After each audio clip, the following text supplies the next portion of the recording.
rubanda yacu wabaye mwiza ugiye kubera intwari yacu, intwari nyayo Paul Kagame, tugushima tukuririmbira.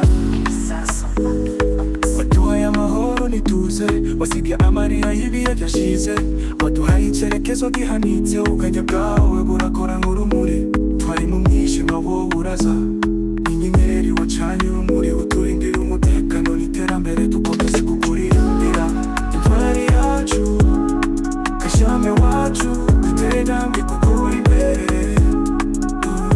Umunyarwanda, ndabivuga n'isoni nkeya, we love you, Paul Kagame every day.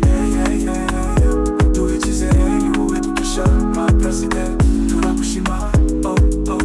Intwari yacu, Kigali irahiga ibikorwa, amajyambere aturuka ku cyerekezo cyawe. Abana b'u Rwanda bariga neza, ababyeyi baratuye batekanye. Wadutoje gukunda igihugu, wadutoje kubaha umurimo, twese hamwe dufatanye urugendo. Iyo dufite wowe turanyuzwe.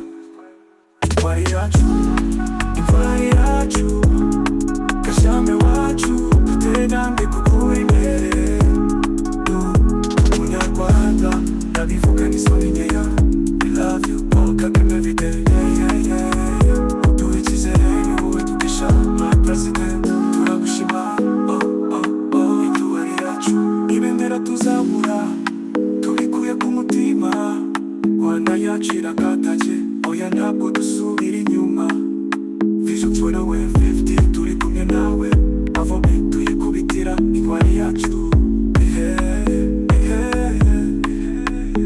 up to the man with the master plan. Kagame, you the reason why understands. From the valleys to the hills, you inspire.